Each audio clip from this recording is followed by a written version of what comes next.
Hello students, welcome to Amar tuition classes Sardar Nagar Ahmedabad. आज मैं आपको 12th स्टैंडर्ड के फाइनल अकाउंट का क्वेश्चन नंबर 14 करवा रहा हूँ। आइए क्वेश्चन नंबर 14 में पहले हम रीड कर लेते हैं दिया क्या हुआ है और उसके बाद उसे सॉल्व करेंगे। Question 14, Dharma and Karma are partners sharing profit loss in their capital ratio. Profit loss in their capital ratio, तो उनका कैपिटल रेशियो क्या है? तो कैपिटल रेशियो है 1,40,000 एंड 1,20,000।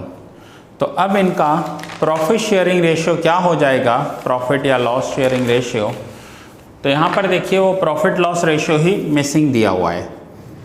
तो वर्किंग नोट्स में profit and loss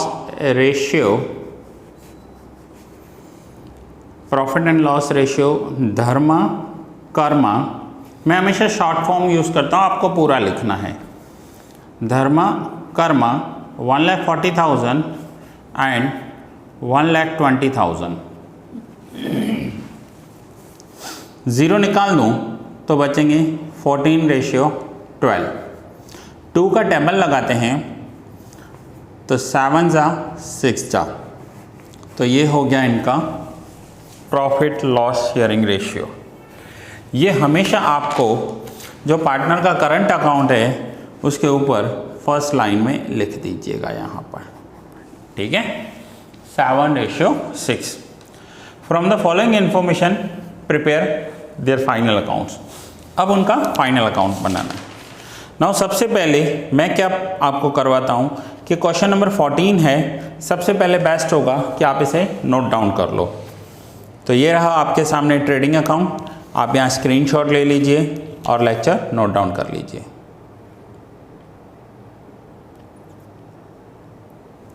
then profit and loss account, ये profit and loss account है पार्टनर्स का। हेडिंग अच्छे से देनी है आपको, profit and loss account for the year ending 31 March, पूरा हेडिंग देना है। नाउ ये है profit and loss appropriation account and partners current account.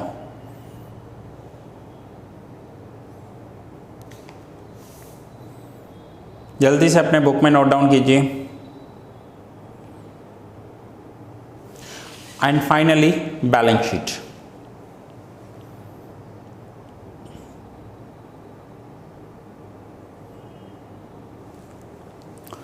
Now आइए स्टार्ट करते हैं क्वेश्चन। आगे क्वेश्चन में दिया हुआ है क्लोजिंग स्टॉक इज 21। पहले हम एडजस्टमेंट करेंगे और एडजस्टमेंट्स के बाद ट्रायल बैलेंस के बाकी के जो पॉइंट होंगे वो लास्ट में करेंगे। Closing stock is of 21,000 in which stock of stationery of 2,000 is included. इनका जो क्लोजिंग स्टॉक है वो 21,000 का है, जिसमें 2,000 स्टेशनरी स्टॉक है। अब अगर मैं 21 में से 2,000 माइनस कर दूं तो इनका क्लोजिंग स्टॉक बचेगा 19,000। अब क्लोजिंग स्टॉक के दो इफेक्ट सेम जो आप 11th में करते थे। एक ट्रेडिंग अकाउंट में क्रेडिट साइड क्लोजिंग स्टॉक 19,000, दूसरा इफेक्ट बैलेंस शीट में asset side 19,000 closing stock. 21,000 total इनके पास क्लोजिंग स्टॉक था, जिसमें 2,000 का स्टेशनरी स्टॉक है। तो गुड्स कितने बचे इनके पास, हमें वो देखना है। गुड्स बचे इनके पास 19,000 के। 21,000 में से 2,000 माइनस किया तो 19,000 के दो इफेक्ट, एक बैलेंस शीट में एसेट्स, दूसरा ट्रेडिंग में क्रेडिट। नाउ अब जो स्टेशनरी स्टॉक है, स्टेशनरी का स्टॉक क्या होता है कि इन्होंने बिल बुक प्रिंट करवाए, कोई स्टेशनरी प्रिंट करवाई, वो भी स्टॉक एक एसेट्स है, लेकिन वो उसके दो इफेक्ट क्या होंगे, उसे प्रीपेड एक्सपेंस कंसीडर करेंगे। प्रीपेड स्टेशनरी एक्सपेंस मीन्स हमने क्या किया है, इस साल के लिए तो बनवाया ही है स्टेशनरी, नेक्स्ट ईयर के लिए भी बनवा दिया है। तो यहाँ पर देखिए स्टेशनरी एक्सपेंस कितना दिया हुआ है, नीचे से 4th पॉइंट दी हुई है ट्रायल बैलेंस में। वो है 7000। तो यहाँ पर मैं लिखूँगा प्रॉफिट एंड लॉस अकाउंट के डेबिट साइड स्टेशनरी एक्सपेंस 7000। ये अमाउंट मैं ट्रायल बैलेंस से ले रहा हूँ, इसलिए सिंगल इफेक्ट करेंगे। नाउ स्टेशनरी स्टॉक 2000 का है। स्टेशनरी स्टॉक के दो इफेक्ट, एक स्टेशनरी एक्सपेंस में से माइनस करेंगे, प्रॉफिट एंड लॉस अकाउंट में डेबिट साइड स्टेशनरी में से माइनस करेंगे 2000। दूसरा बैलेंस शीट में एसेट साइड 2000, बैलेंस शीट में एसेट साइड 2000। ठीक है। अब नेक्स्ट,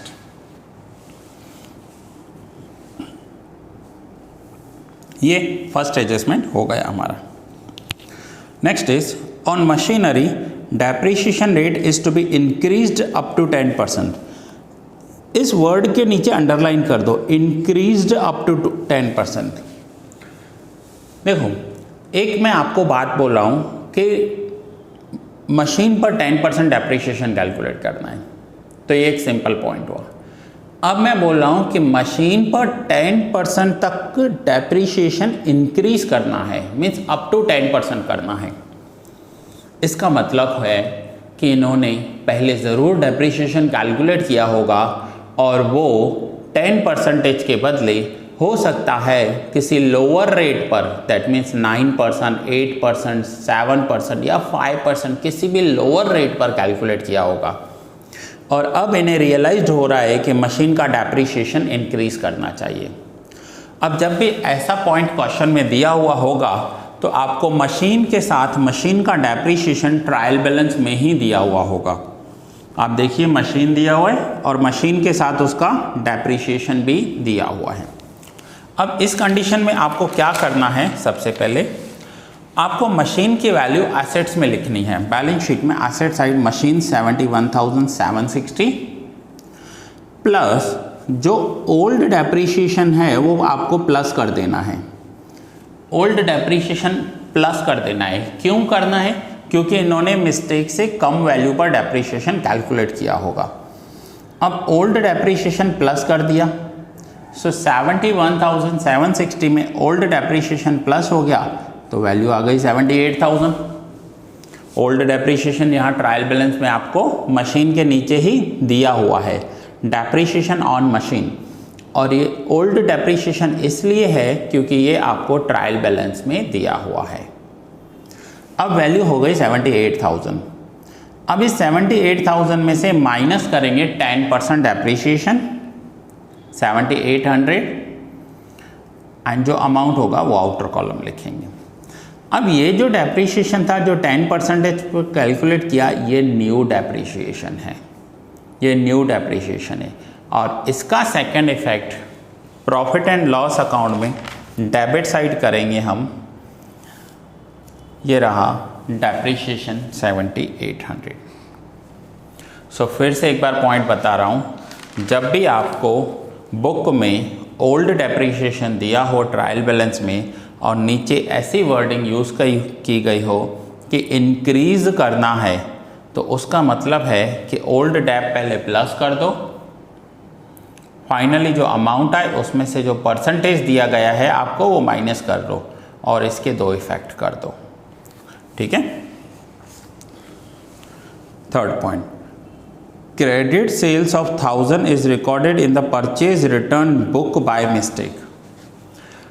अब परचेज रिटर्न बुक में क्रेडिट सेल इंक्लूड हो गई है। ध्यान से समझना इस पॉइंट को। इस एडजस्टमेंट के कितने इफेक्ट्स होंगे आप देखिए। एडजस्टमेंट में आपको दिया हुआ होगा 4 इफेक्ट होते हैं इस एडजस्टमेंट के। 4 इफेक्ट कौन से होंगे? Credit sale of 1000 is recorded in purchase return book, mistake से परचेज रिटर्न बुक में इंक्लूड हो गया है। तो इसके 4 इफेक्ट ध्यान से समझना।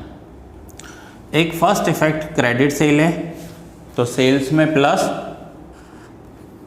अब सेल में प्लस किया है तो डेटर्स में प्लस होगा, क्योंकि कोई भी इफेक्ट जब क्रेडिट सेल का होता है अगर सेल्स में प्लस होता है तो डेटर्स में भी प्लस होगा। ये देखो रिसीवेबल, रिसीवेबल का मतलब होता है debtors. Debtors plus unrecorded credit sale 1000। तो पहला इफेक्ट मैंने किया सेल्स में प्लस, दूसरा इफेक्ट किया डेटर्स में प्लस। ना परचेज रिटर्न है, क्या दिया हुआ है, परचेज रिटर्न में ऐड हो गया है।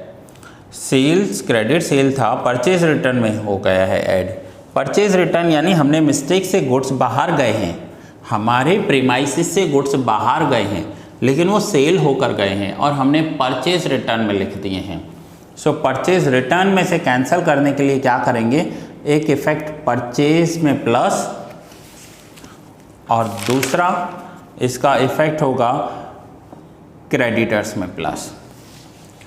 तो अब टोटल इसके 4 इफेक्ट फिर से समझ लो, एक सेल में प्लस, दूसरा डेटर्स में प्लस, थर्ड परचेज में प्लस एंड फोर्थ क्रेडिटर्स में प्लस। 4 इफेक्ट हुए इस ट्रांजैक्शन के, ठीक है। Next fourth adjustment, 1/4 share of advertisement expense is to be carry forward to the next year। Advertisement expense का 1/4 नेक्स्ट ईयर के लिए किया है। तो देखिए एडवर्टाइजमेंट एक्सपेंस कितना दिया हुआ है क्वेश्चन में। एडवर्टाइजमेंट एक्सपेंस है, नीचे से 3rd नंबर पॉइंट है 36,000। सो ये मैंने प्रॉफिट एंड लॉस अकाउंट में लिखा 36,000। इसका हम सिंगल इफेक्ट करेंगे क्योंकि ट्रायल बैलेंस में से लिया है। अब इसका 1/4 नेक्स्ट ईयर के लिए है। सो 36,000 का 1/4 आप कीजिए तो आंसर आएगा 9,000। ये है प्रीपेड। सो 36 माइनस 9 27। और इस 9,000 का दूसरा इफेक्ट बैलेंस शीट में एसेट साइड लिखेंगे 9,000। ये रहा बैलेंस शीट में asset side 9,000। Clear. So first effect P&L में डेबिट साइड एडवर्टाइजमेंट एक्सपेंस में से माइनस, दूसरा इफेक्ट बैलेंस शीट में एसेट साइड एडवर्टाइजमेंट एक्सपेंस। अब ये यहाँ पर हमारे एडजस्टमेंट्स पूरे हो गए। अब आइए पहले ट्रायल बैलेंस का क्रेडिट साइड ले लेते हैं, फिर डेबिट साइड रिकॉर्ड करेंगे। तो ट्रायल बैलेंस का क्रेडिट साइड, फर्स्ट पॉइंट दिया हुआ है capital.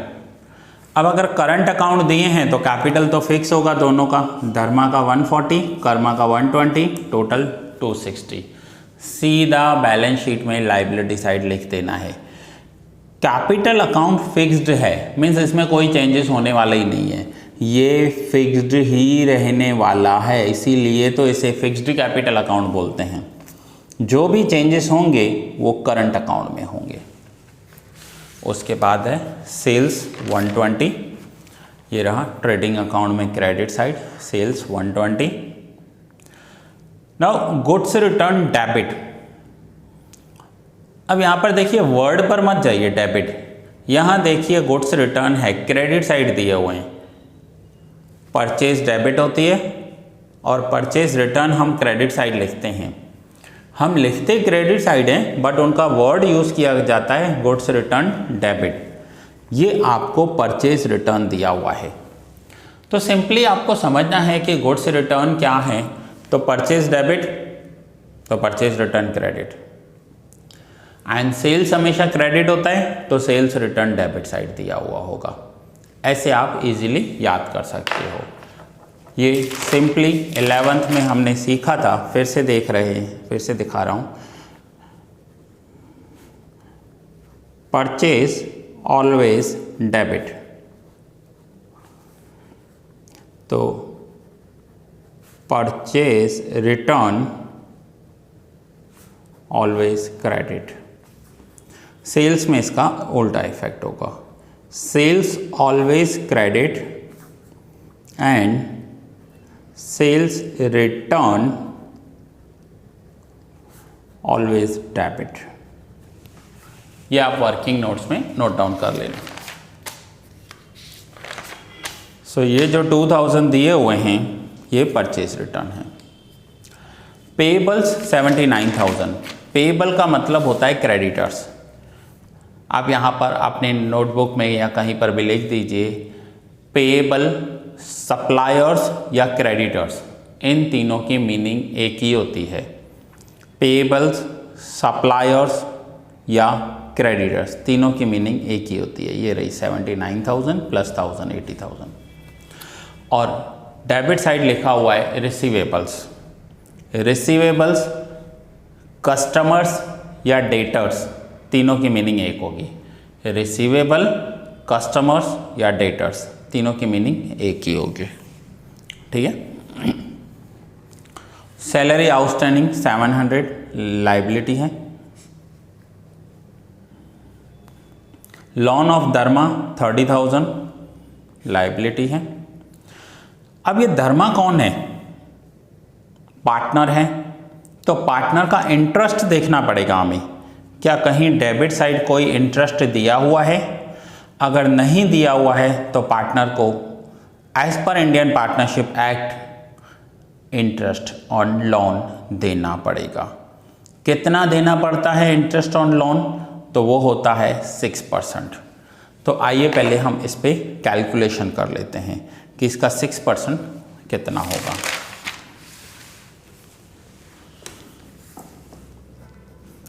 So interest on loan of धर्मा,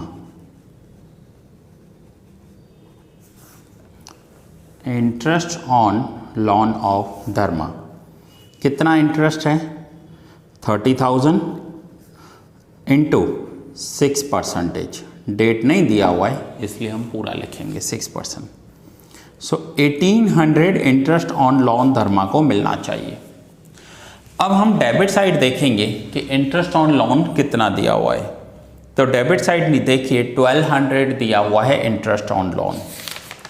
अब ये जो 1200 दिया हुआ है ट्रायल बैलेंस में, इसका करेंगे हम single effect. Profit and loss account में debit side interest on loan 1200। इसका मतलब ये हुआ कि during the entire year Dharma को ऑलरेडी 1200 मिल चुके हैं। अब 1200 मिल चुके हैं और मिलने चाहिए 1800, मिलने चाहिए 1800। तो आउटस्टैंडिंग कितने हुए धर्मा के? तो आउटस्टैंडिंग हुए 600। So 1200 plus 600 1800। और इस 600 का दूसरा इफेक्ट बैलेंस शीट में liability side outstanding interest of Dharma 600 लिखेंगे। ठीक है, तो इसे कहते हैं हिडन एडजस्टमेंट। हिडन एडजस्टमेंट क्यों है? क्योंकि धर्मा का लोन है, पार्टनर का लोन है और कोई इन्फॉर्मेशन अवेलेबल नहीं है। जब कोई इन्फॉर्मेशन अवेलेबल नहीं है तो हमें उसे 6% as per Indian Partnership act देना ही पड़ेगा। Next, discount received profit and loss account में credit side. Bank overdraft liability है, बैलेंस शीट में liability side bank overdraft 2800। Current account Karma 14,000। So partner के करंट अकाउंट में क्रेडिट साइड लिख देंगे 14,000। ठीक है, तो ये हमारा क्रेडिट साइड पूरा हो गया। अब हम आ रहे हैं डेबिट साइड पर। सबसे पहले ड्राइंग्स। ड्राइंग्स पार्टनर के करंट अकाउंट में डेबिट साइड जाती हैं 7500 Dharma and 5000 Karma. Opening stock, opening stock trading account में, ओपनिंग स्टॉक क्या इफेक्ट क्या होगा? ट्रेडिंग अकाउंट में डेबिट साइड सबसे ऊपर आता है opening stock. Then purchase, trading account में debit side 80,000, 80 minus 2 78, 78 plus 1 79। Goods return credit, फिर से मैंने आपको बताया डेबिट साइड दिए हुए हैं। नाउ गुड्स रिटर्न जो डेबिट साइड होते हैं वो क्या होते हैं? तो ये वो होते हैं सेल्स रिटर्न। ठीक है, तो ये है सेल्स रिटर्न। सेल में से माइनस करेंगे 3000। सो 120 प्लस 1 121 माइनस 3 118।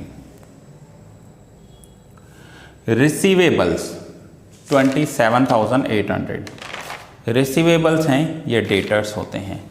ये रहे 27,800। बैलेंस शीट में एसेट साइड आते हैं 27,400 प्लस 1,000 28,400।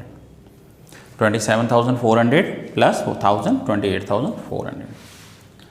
अब आगे दिया हुआ है सैलरी अप टू फरवरी 28 फरवरी। अब ये एक हिडन एडजस्टमेंट है। हिडन एडजस्टमेंट कैसे है आइए देखते हैं। प्रॉफिट एंड लॉस अकाउंट में सैलरी दी हुई है 13,1200, हमने लिख दी 13,1200 प्लस आउटस्टैंडिंग। अब आउटस्टैंडिंग कैसे कैलकुलेट करेंगे, तो यहाँ पर मैं आपको कैलकुलेट करके दिखाता हूँ। हमें क्वेश्चन में दिया हुआ है सैलरी फॉर 11 मंथ्स। 11 मंथ्स की सैलरी दी हुई है।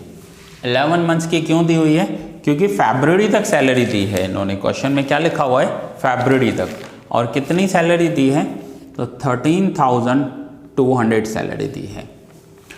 अगर मैं आपको बोलूं कि मैंने किसी एम्प्लॉय को फरवरी तक सैलरी दी है और टोटल अमाउंट 13,200 दिया है, तो इसे 11 से डिवाइड करेंगे तो इसकी मंथली सैलरी मिल जाएगी।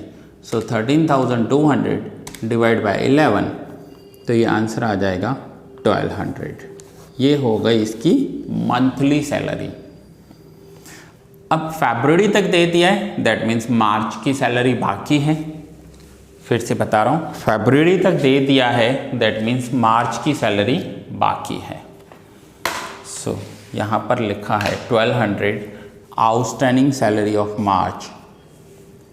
प्रॉफिट एंड लॉस अकाउंट में डेबिट साइड सैलरी में प्लस, और दूसरा इफेक्ट बैलेंस शीट में लायबिलिटी साइड 1200। तो जब भी आपको ट्रायल बैलेंस में कोई डेट दी हुई हो या फिर कोई परसेंटेज दिया हुआ हो, तो आप समझ जाओ कि ये इनडायरेक्टली आपको हिडन एडजस्टमेंट दिया हुआ है। यहाँ पर क्वेश्चन में हिडन एडजस्टमेंट कैलकुलेट करना होगा। अब मशीनरी हो गया, डैप ऑन मशीनरी ऑलरेडी हो गया, बिल्डिंग 80,000 बैलेंस शीट में एसेट साइड लिखेंगे, वेजेस 1600 ट्रेडिंग अकाउंट में debit side wages 1600, insurance premium 1800 profit and loss account में debit side insurance premium 1800, discount allowed 3200 P&L account में debit side discount allowed 3200, interest on loan already हो गया है हमारा, furniture asset side balance sheet में asset side 87,000, stationery expenses P&L में debit side already हमारा हो गया है, एडवर्टाइजमेंट एक्सपेंस हो चुका है, कैश बैलेंस बैलेंस शीट में एसेट साइड आता है 51,200, and the last point current account of Dharma debit side. So current account of Dharma debit side 17,000। ठीक है, तो ये क्लियर हो गया यहाँ तक। अब हमारे एडजस्टमेंट्स भी हो गए, हमारा ट्रायल बैलेंस भी हो गया। अब हमें टोटल करने होंगे। सो आइए टोटल्स देखते हैं। टोटल्स में सबसे पहले हम ट्रेडिंग अकाउंट का टोटल करेंगे। ट्रेडिंग अकाउंट के क्रेडिट साइड का टोटल मैंने किया तो वो आ रहा है 1,37,000। मैं सेम 1,37,000 डेबिट साइड लिखूँगा और डेबिट साइड में से ये 3 पॉइंट माइनस कर दूंगा, तो जो डिफरेंस आ रहा है वो आ रहा है 41,400, जिसे हम कहेंगे ग्रॉस प्रॉफिट। ये ग्रॉस प्रॉफिट ट्रांसफ़र होगा प्रॉफिट एंड लॉस अकाउंट के क्रेडिट साइड। अब यहाँ पर मैं पहले क्रेडिट साइड और डेबिट साइड दोनों साइड टोटल करूँगा। देखना होगा हमें कि किस साइड टोटल ज़्यादा आ रहा है। तो यहाँ पर प्रॉफिट एंड लॉस अकाउंट में डेबिट साइड टोटल ज़्यादा आया है 61,000। सो डेबिट साइड टोटल ज़्यादा है 61,000। ये दोनों पॉइंट्स माइनस करेंगे, सो डिफरेंस आ गया 13,000। ये रहा, ये जो डिफरेंस है ये हमारा हुआ नेट लॉस, ये हमारा हो गया नेट लॉस। अब इस लॉस को हम यहाँ पर P&L में क्रेडिट साइड लिखा हुआ है 13,000, इसे ट्रांसफ़र कर देंगे profit and loss appropriation account के डेबिट साइड 13,000। अब धर्मा और कर्मा को ये लॉस डिस्ट्रीब्यूट किया जाएगा उनके P&L रेशियो में। तो P&L रेशियो मैंने आपको कैलकुलेट करवाया था 7:6। तो P&L रेशियो में 13,000 को 7:6 में डिस्ट्रीब्यूट करेंगे तो ये आ जाएगा 7,000 एंड 6,000। इस लॉस को हम डिविजिबल लॉस कहते हैं। इस लॉस को डिविजिबल लॉस कहा जाता है।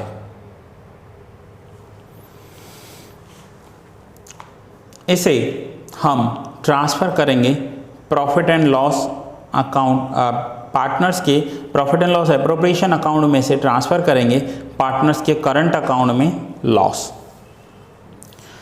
अब सेम मेथड से जैसे हम ऑलवेज करते हैं पार्टनर्स के करंट अकाउंट को क्लोज करना है। तो अब अगर मैं पहले धर्मा का क्लोज कर रहा हूँ तो धर्मा का डेबिट साइड टोटल है 31,500, क्रेडिट साइड कुछ भी नहीं है 31,500, और ये 31,500 ओपनिंग होकर आ गया यहाँ पर डेबिट साइड। सो 31,500 अगर हम करंट अकाउंट में डेबिट साइड लिख रहे हैं तो वो बैलेंस शीट में एसेट साइड ट्रांसफ़र हो जाएगा। सेम कर्मा का क्लोज कर रहे हैं तो कर्मा का 14,000 है क्रेडिट साइड और डेबिट साइड 5 + 6 11,000 है। तो उसका डिफरेंस बच रहा है 3,000 और वो यहाँ पर क्लोजिंग बैलेंस है तो ओपनिंग आ जाएगा क्रेडिट साइड। एंड अगर ओपनिंग क्रेडिट साइड है इसका मतलब ये लाइबिलिटी साइड ट्रांसफ़र होगा। फाइनली हम लाइबिलिटीज़ एंड एसेट्स का टोटल करेंगे और वो हमारा टोटल टैली हो जाना चाहिए। ठीक है, सो ये सम जो है ये यहाँ पर आपका पूरा हुआ। बहुत ही अच्छा सम था, कुछ हिडन एडजस्टमेंट दिए हुए थे। ठीक है फ्रेंड्स, सो अगर कोई डाउट है तो आप मुझे कॉल कीजिए, व्हाट्सएप कीजिए। बहुत जल्द मिलते हैं नेक्स्ट लेक्चर में। ये लेक्चर यहाँ पर ही पूरा कर रहा हूँ।